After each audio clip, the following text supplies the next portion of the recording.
আসসালামু আলাইকুম, সবাইকে রমজানের অনেক অনেক শুভেচ্ছা জানিয়ে আজকে ব্লগটা শুরু করছি। তো আজকে হচ্ছে রমজান স্পেশাল বিফ তেহারির রেসিপি আপনাদের সাথে শেয়ার করছি। তো চলুন ভিডিওটা শুরু করা যাক। তো ফার্স্টে হচ্ছে আমি কুরমা করে নেব, আর এই তেহারিটা কিন্তু একদম সম্পূর্ণ আমি আমার স্টাইলে বানাচ্ছি। তো ফার্স্টে এখানে গরুর মাংস দিয়ে দিলাম, তারপর দিয়ে দিলাম রসুন বাটা 2 টেবিল চামচ, আদা বাটা 2 টেবিল চামচের মতো। তো এই তো দিয়ে দিলাম, তারপর আবার একটু রসুন দিয়ে দিলাম কারণ একটু কম হয়ে গিয়েছিল। তো এখন হচ্ছে আমি গুঁড়া মশলাগুলো অ্যাড করব। জিরা গুঁড়া দিয়ে দিলাম 1 চা চামচের মতো। তো তারপর হচ্ছে এখানে অ্যাড করব মরিচের গুঁড়া, একটু ঝাল হলে ভালো লাগে আর কি। তো তারপর দিয়ে দিলাম আস্ত গরম মশলা। তারপর এদিকে হচ্ছে তেলটাকে গরম করে আদা, তারপর পেঁয়াজ কুচি এগুলো, তো এখন এগুলো হচ্ছে খুব সুন্দরভাবে আমি ভেজে নিব। তারপর হচ্ছে ভাজা হয়ে গেলে এখানে দিয়ে দিলাম চাল। তো চালটা হচ্ছে এখন আমি খুব সুন্দরভাবে ভেজে নিব।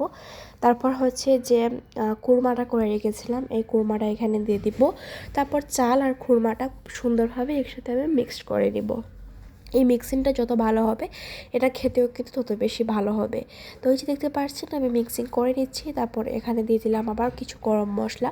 আসলে গরম মশলার ফ্লেভারটা অনেক বেশি ভালো লাগে বিরিয়ানিতে।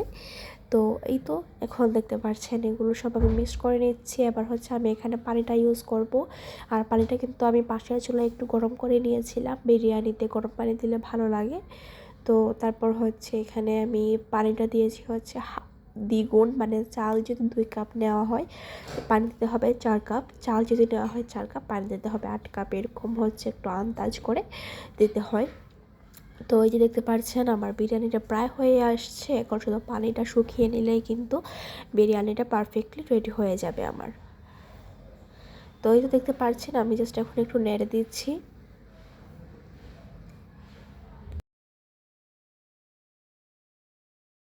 তো এই যে দেখতে পাচ্ছেন আমার বিরিয়ানিটা কিন্তু প্রায় হয়ে আসছে। এখন আর 5-10 মিনিট দমে রেখে দিলেই কিন্তু বিরিয়ানিটা একদম পারফেক্টভাবে রেডি হয়ে যাবে।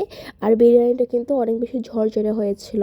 তো আপনারা যদি আমার এই রেসিপিটা ফলো করেন তাহলে আপনাদের বিরিয়ানিটা খুব সুন্দর ঝরঝরে হবে। তারপর হচ্ছে ইফতারিতে হচ্ছে একটু লাচ্ছি বানিয়েছিলাম। তো এটার যদি ফুল রেসিপি আপনারা চান তাহলে আমি আপনাদেরকে অবশ্যই দিব।